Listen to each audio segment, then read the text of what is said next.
Thank you for joining us. Welcome to On the Ground in China, a production of On Global Leadership, a virtual think tank who thinks deeply about leadership, China, and China's role in the world.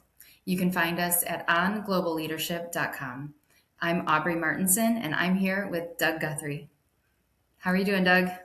Good to see you, Aubrey. And I'm so happy to be here with you and happy to be continuing our conversations about China. Same. I had so much fun last week. And you all have been so busy. I know that today we want to talk about the consumption series that you've created, talk a little bit about the rare earths piece and the thinking there. And then, if we've got time, touch on Venezuela, which is a really important kind of current event that's happening right now. So, should we dive in? Because we've got a lot to talk about. Let's go. I'm looking forward to Great. it. Thanks for being here. Okay. So let's talk about the consumption pieces. Recently, you and the team wrote a 7 article series on consumption in China, air conditioning, real estate. I mean, it covered a broad range of topics and went really deep. How did you come to this series and what did we learn?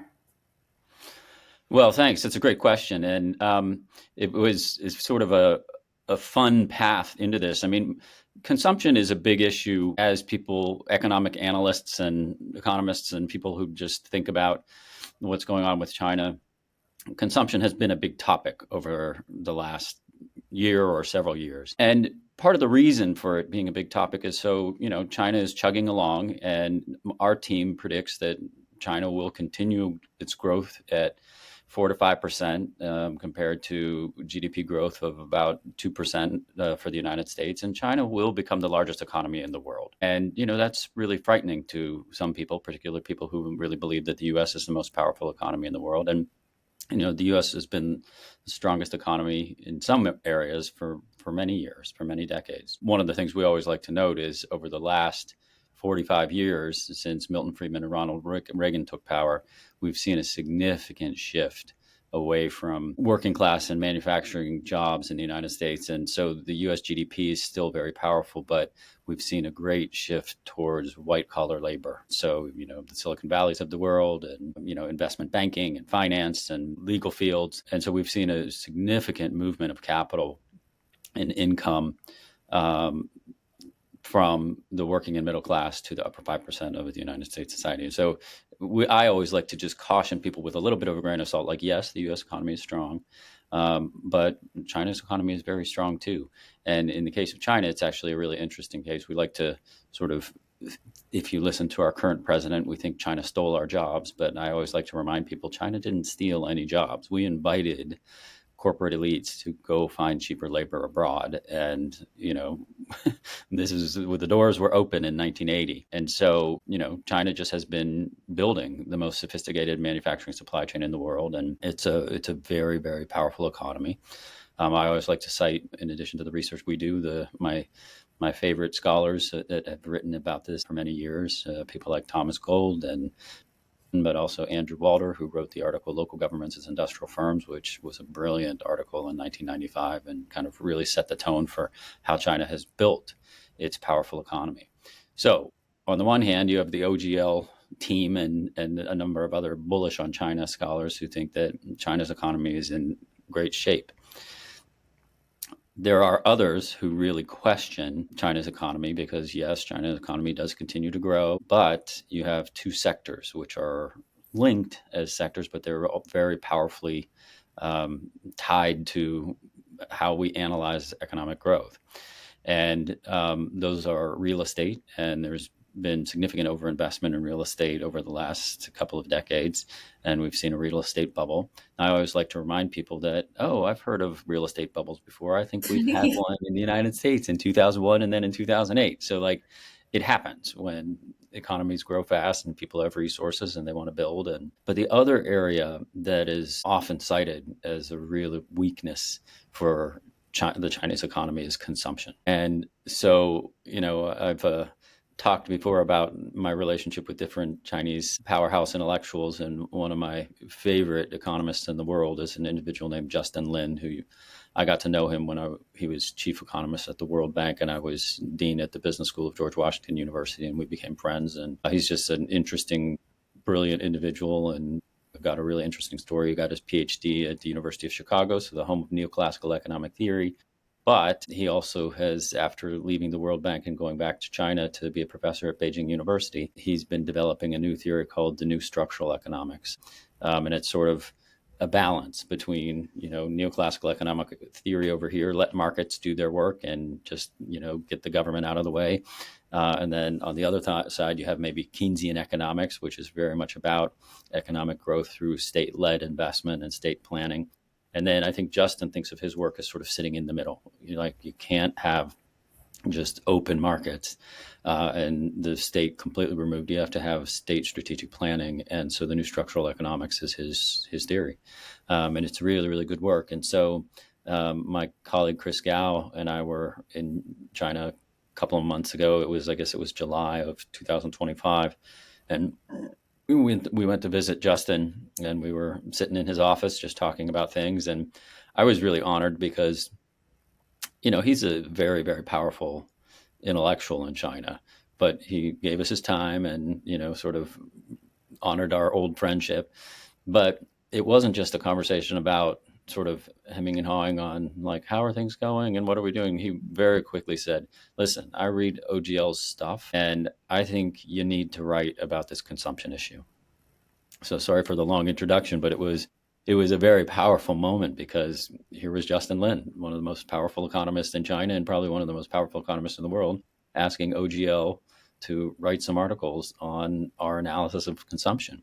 And so we started out with one, and then one became two, and two became seven. And so it was a very, very fun intellectual deep dive. And, I was honored because when we sent these to Justin, he was reading them and he was getting us feedback and really kind of thinking deeply about it. So that's sort of the intro of how this came about. You mentioned that we have several pieces in here. We try, when we do the OGL boots on the ground approach to things, here again, we're not just looking at state statistical level data. We like to get out into the field and talk to people and think about issues that are really, really important and kind of go deep on case studies.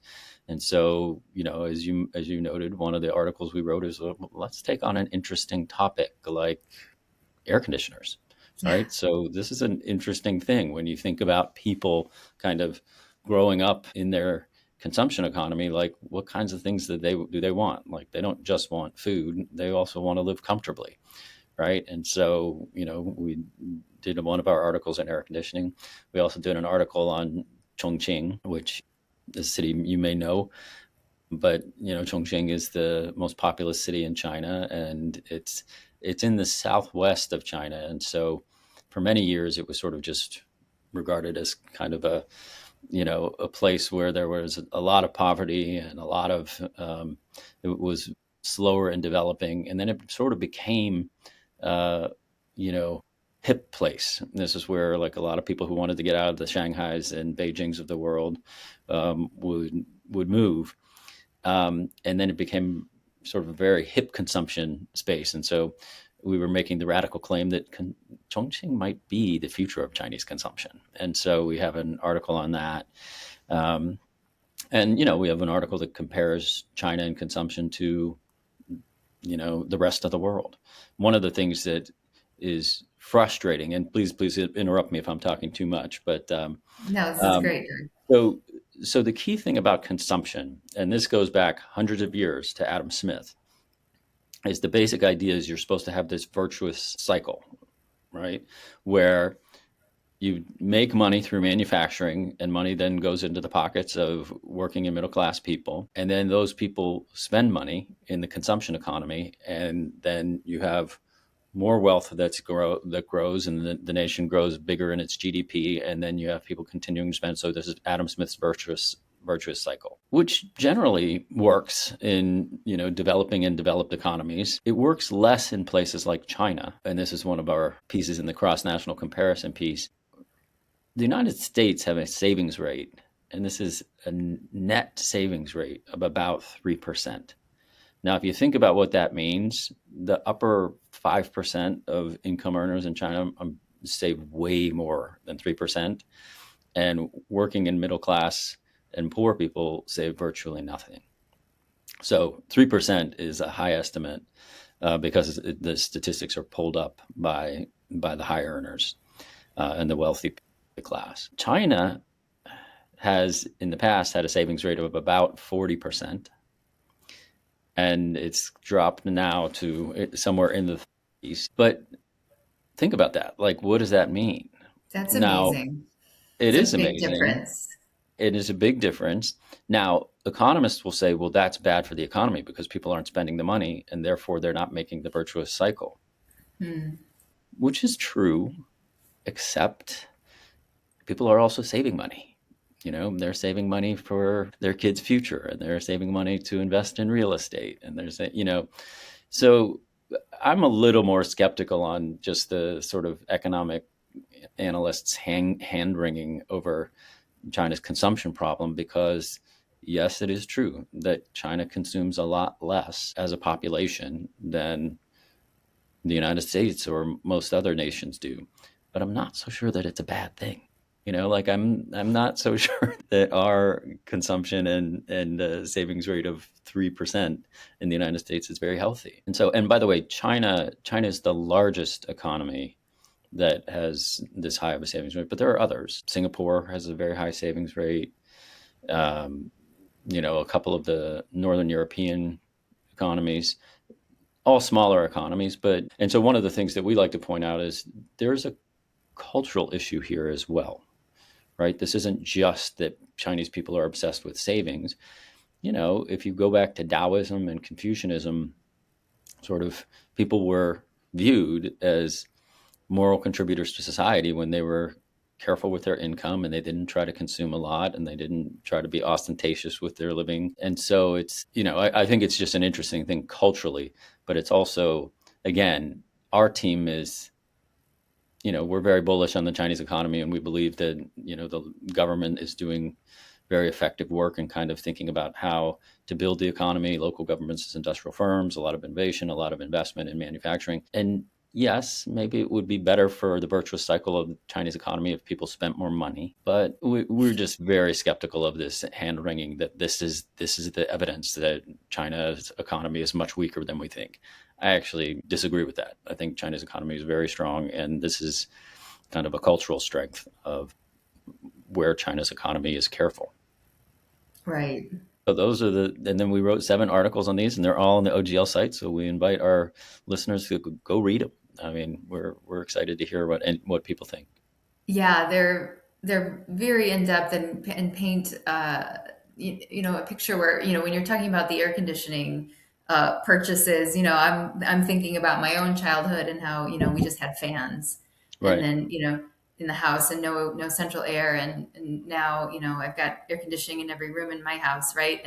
And so it's like the difference. I could feel that difference viscerally as somebody who's experienced a house with it gets hot, and we've got the challenges of the environmental changes that we're all experiencing together on this planet. But then, when you've got the funds available. So why did you choose air conditioning? I thought that was a really interesting choice.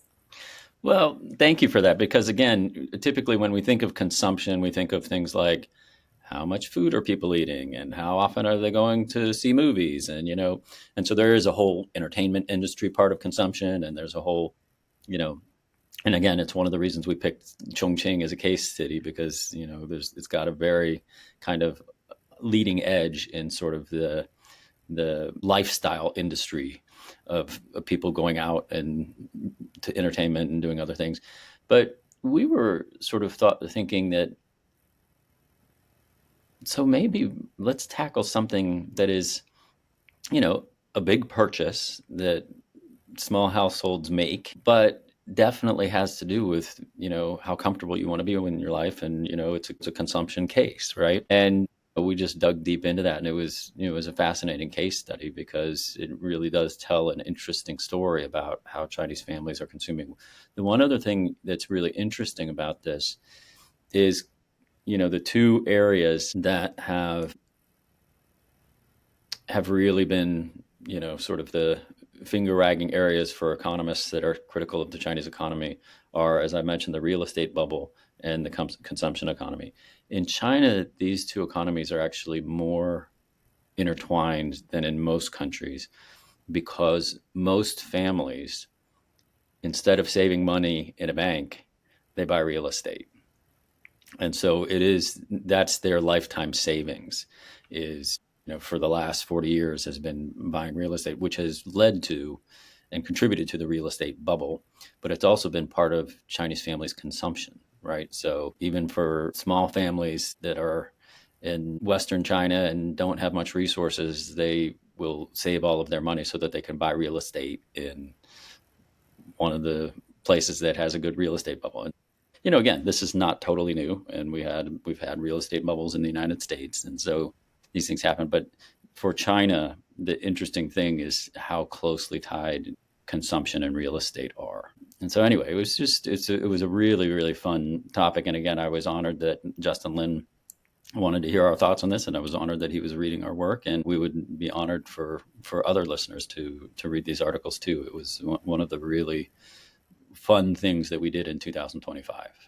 Yeah, yeah, it's deep insights for sure. Well, let's move to the rare earths conversation. I know that we've also been producing content related to rare earths, and the thing that I thought was really interesting is how long, China has been thinking about rare Yeah, earths, and that it was like in the 40s and 50s, and that it's not just something, especially pulling things from the ground and refining them. It's not just something you can just do, right. and turn on a dime. But I hadn't realized how long that this plan has been in place. So that was one insight I took away from the article that you wrote. So tell us about, why rare earths are important. I think I started hearing about them as just a consumer, um, in relation to my devices and my cell phones and that type of thing. Why rare earths? Why now? And tell us what you've learned through your studies. Yeah. Well, and to your point, um, even though we sort of think about China's real economic opening happening in 1979 and sort of, Deng Xiaoping coming to shake hands with Jimmy Carter and then kind of opening up China for the 1980s, and then Zhu Rongji and Jiang Zemin in the 1990s, and China's entry into the WTO, all of that has been closely tied to China's really, really, again, aggressive and sophisticated building of the most powerful manufacturing supply chain in the world. But to your point, and thank you for reading our articles and come pulling out some of the details. But I was surprised when my team started digging into this. I didn't realize that China's real focus on rare earths did go back as far as the communist revolution period. Like, in the 1940s, this really began as really a focus for China.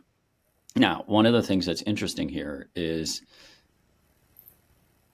China certainly. So rare earths are this group of elements in the periodic table. I think there's about 17 of them that are really important for things, as you mentioned, like these little things called iPhones, right? Like, or anything that has magnets in them, or anything that's sort of in the Silicon Valley space. You need these materials. And the interesting thing about this is, China is not dominant in this space only because, I mean, it does have it's a large country and it has a lot of materials under its earth. So does Africa, and so do a number of other places. So does Canada. But the way that China became dominant in this space is that you can pull rare earths out of the ground, but that doesn't mean much.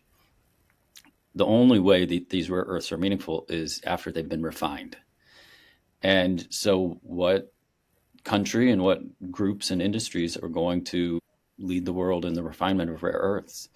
And China just decided, like, we're going down this road. And so here again, like, it's not that China just sits on, a magical field of rare earths that they can pull out of the ground and then dominate the industry. It's because they've spent the last 40 years building the refinement industry, right? And there was a period when China was basically in control of refining about 90% of the rare earths in the world, which, if you think about it, that's very dangerous for other countries like the United States that have very big presence in issues that have to do with, the magnets and things that are needed from the elements of the rare earths table. And so, but we just I think the world sort of ignored it, and China just kept chugging along on this. Today, it's they don't control 90%. It's probably more like 70%, but it's still they are the dominant player in the rare earths space. And so, it's a I think it's a really really interesting case. And here again, just like with consumption and let's study air conditioners, we were wanting to continue our work on the manufacturing supply chain, but then we were thinking, but let's really kind of dig deep into the rare earths issue. Like, let's kind of think carefully about how this has gone and where it's going. China's position is still very dominant in the rare earth space. Here again, I think the world is waking up to it, and maybe even our research and writing is helping the world wake up to it a little bit. I'm always stunned, whenever I'm giving talks in Washington or just having conversations with economists who are not bullish on the Chinese economy the way ours. They want to talk about it, the real estate bubble, and they want to talk about consumption. And I'm happy to talk about those things, but sometimes then I'll say, let's talk about rare earths. And it's always sort of interesting to me just like how little knowledge there is. I mean, this is a really really important area, again, specifically for things that are in the high tech space. And so Right. do we want China to be as dominant as it is in controlling the refinement of rare earths? I think that's a little bit risky. um, and there have been some things in the trade war, where I think our President Trump, who unleashed the trade war about a year ago, and tariffs, tariffs, tariffs, and tariffs are going to force companies to be producing in America and building the manufacturing jobs in America. Well, you can't build iPhones if you don't have certain rare earths, and if we really want to have a trade war with our largest trading partner, we better be careful. And I think some people have been waking President Trump up to this. And as we talked last week, his meeting in Seoul in early September was, I think, a very powerful moment, because it was clear, like, okay, we're partners with China. We're, as I always like to say, and I think people it makes people very nervous, but we're married to China. China is the reason Apple is the most profitable company in the world, because Apple works with 1,600 Chinese suppliers. It's the reason Walmart does so well, because it's the single largest exporter from China to the United States. It's the reason Tesla has built the kind of knowledge that it has in lithium batteries and the kind of work that both Tesla and BYD do in China. And so, I just think we need to be very careful, because we need to be in partnership with this massive trading partner, and rare earths is a big part of it. And so we went deep on that. And again, I invite our readers to read about rare earths on Global Leadership site. And I mean, I think you make a really good point about partnership and being, I guess, cautious with the relationship, because everything is connected. That's one thing, when you pull a thread over here, something moves over here, and I think that brings us to the last conversation we wanted to have today, which is about Venezuela. China has a presence in Venezuela. We've taken some actions there that are definitely changing the games. Let's talk about what the impact of our actions in Venezuela have or may have on our relationship with our largest trading partner, China. Well, it's a great question, Aubrey, and thank you for raising it. And we're right now writing an OGL real-time article on Venezuela and like what the impact of this is. So I'm just, again, kind of going deep and learning about this. I think of myself as a China expert and China scholar, but what do I know about Venezuela? And it turns out I need to know about Venezuela, because not only did the U.S. do, in my opinion, a very surprising and dangerous thing in just militarily taking action and taking Maduro away to prison, but to your point, China's ties to Venezuela are also very deep. I mean, we're not the only nation in the world that needs and wants oil, right? And so Venezuela is sitting on the cache of oil that it sits on, and having Maduro in place, and not working nicely with the U.S. oil industry, and et cetera. All of that is a great concern, and should of course be part of the bilateral negotiations that go on. I don't support what the United States did, because it seemed very, very, to me, aggressive and haphazard. And, the world is tough. And sometimes you have to negotiate with authoritarian dictators like Maduro or Vladimir Putin. But kind of just militarily going in there as aggressively as it did, and sort of then using what I saw as a pretext as the drug war. Like this is really, and Trump has much said this was about oil. Okay. So that's interesting. But there are other big players here, and China has invested just as much, if not more, in Venezuela than the United States has. And so this is, in many ways, in my opinion, Aubrey, this is a calculated affront, not just on Venezuela, but really a signal to China. So on the one hand, we're sort of in September, kind of rebuilding the ties and calling this the U.S.-China relations, the G2 meetings, and G2 meaning the two global powerhouses and the two largest economies in the world. And that was a big, big moment for Xi Jinping, because to be affirmed by President Trump, the leader of the largest economy in the world, is, yeah, China's not at the G7, it's at the G20, which they think of as the kids' table, and they find it very offensive that they, as the second largest economy in the world, that have worked very hard over the last 45 years to build the most sophisticated manufacturing supply chain in the world, they're not invited to the adults' table. And so when Donald Trump called the meeting between President Xi and himself the G2 meeting, I think it meant a lot to a lot of Chinese listeners. This also means a lot to a lot of Chinese listeners. People are watching very closely what the signal is on a couple of levels. One, what does this mean for the control of oil? And what does this mean for the fact that China has invested a lot in the development of the oil industry in Venezuela as well? And so now the United States has gone in, moved in militarily, and President Trump has been pretty open that this is about oil. And he's basically also been open about, yeah, and we're going to control this process from now until we decide we don't need to anymore. So what does that say to the Chinese, right? Like, think about like what that means for somebody like President Xi Jinping, who wants to be respected and wants to be treated as a G2, or at least a G7 kind of nation, G8, if you will. And suddenly President Trump militarily goes in and, knocks out the leader and says, here's what we're doing. And that doesn't feel like a negotiation among G2 powers to me. That feels like, us flexing our muscles and asserting our power. So that piece feels dangerous to me. There are other implications here that I need to be a tiny bit careful in talking about, because we have listeners all over the world.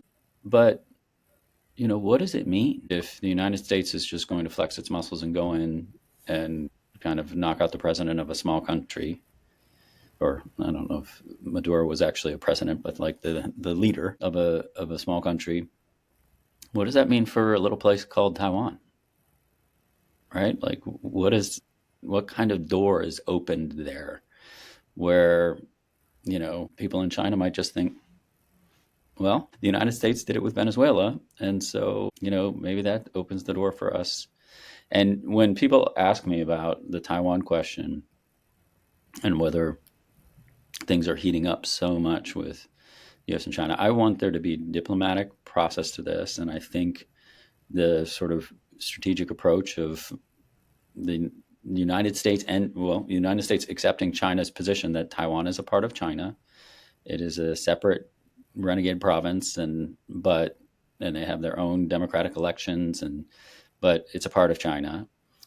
And the question of, sort of how that détente could be broken by military movements like the United States, and I'm going to use the word, invading Venezuela, what does that mean?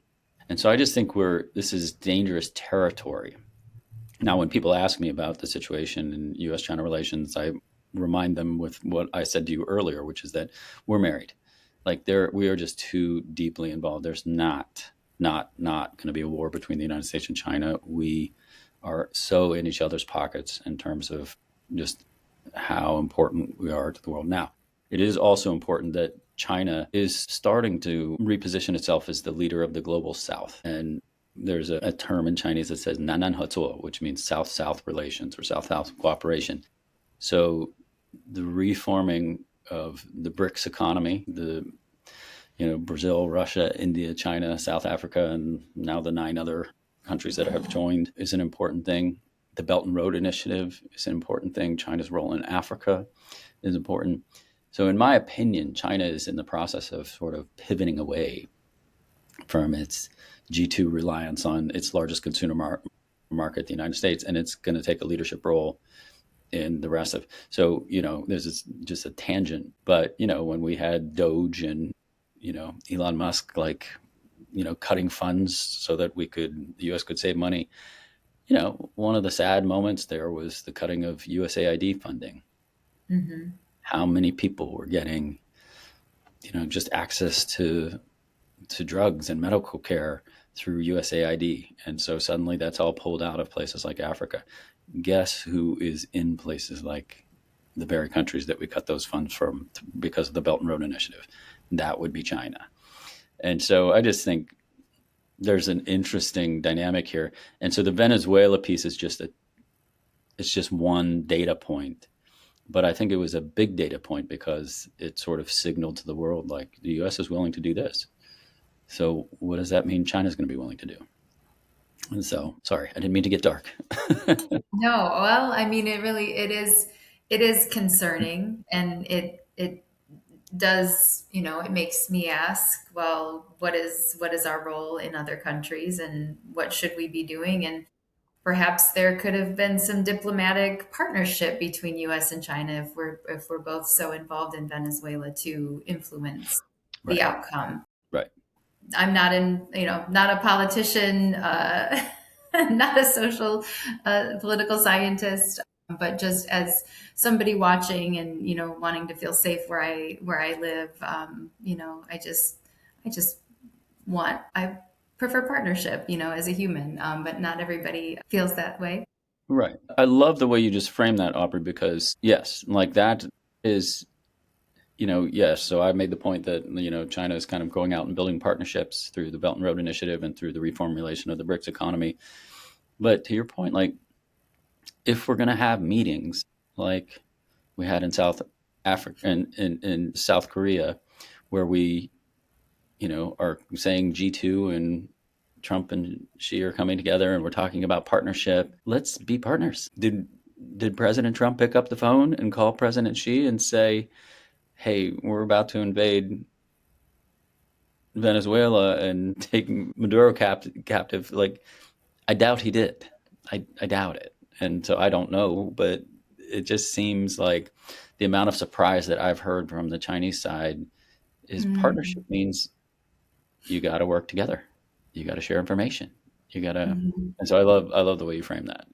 And I think to build anything long term, like these economic relationships, to build anything long term, you need trust, you Right. know, Right.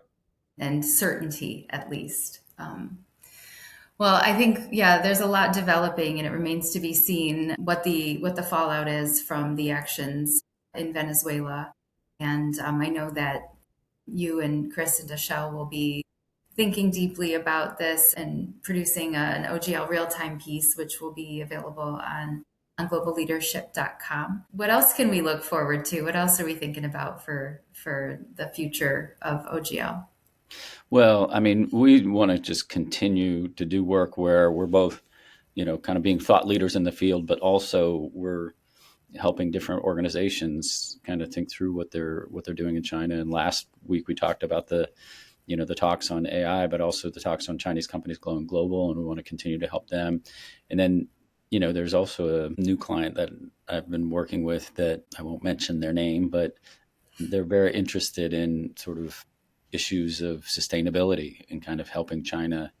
And China would love to build its brand in sustainability. Like it hates the reputation that it has as like the polluter of the world. And they think that they've, worked pretty hard to kind of rebuild. I mean, just as an example, China uses it produces the most solar panels in the world and uses way more solar panels on their factories than we do. I think we talked about this last week when we were talking about the AI space.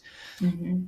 And, they feel a little bit slighted because, the sort of notion is that China is, you know, doing all this great manufacturing, but it's polluting the atmosphere. And, I think the Chinese leaders that I know of want to make the case that we've thought a lot about this, right? And so a couple of the, probably the new next space is kind of talking about sustainability and really kind of helping different organizations. And this is important as it came up in our talk last week with Chinese companies going global. One of the things that I've been emphasizing to these CFOs is you guys need to really adopt the practices that you're adopting, but you need to brand yourself around this too. You need to share with the world what you're doing and how you're thinking about this and how you're being thought leaders in this space. And so I think we'll you and I will talk this week about like what our topic will be next week, but I think that there's a lot of interesting issues. One final piece that I want to share with you when we sort of talk about like, Venezuela and how the world is how people in China are viewing President Trump.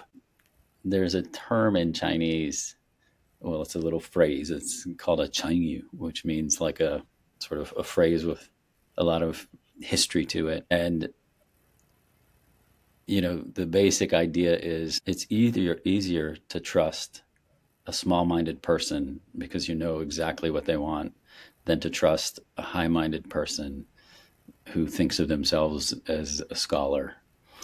And the interesting implication here is that Trump is a small-minded person. Like, yeah, he's a little dangerous, but you can figure him out because you know what he wants and you can kind of predict what he wants. Whereas Biden sort of thought of himself more as a scholar and was, a scholarly elite, and he was more difficult to trust because you just couldn't read where he was going with things. And so it's sort of a funny thing, like this slight, it's a sort of a back of the hand slight, like here's a small minded, economically oriented, you know, maybe even narcissistic person, but we get him.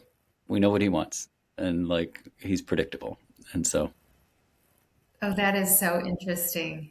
What is the phrase again? uh, you can trust small minded people. You can't trust scholarly elites. Okay.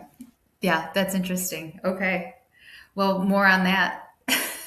As I think the interesting thing is, our team in China, and you'll be traveling to China soon. You get to hear these things from the people who are living, working, building in China and on the ground. And I think that's why the work we do is so important because we have these deep relationships with folks, and we get to hear what they think and hear those Yeah, thoughts and 100%. the and the humor that goes with it too. Yeah. And then we get to have the awesome interviewing by you. So thank you, Aubrey, for for helping us pull these things out.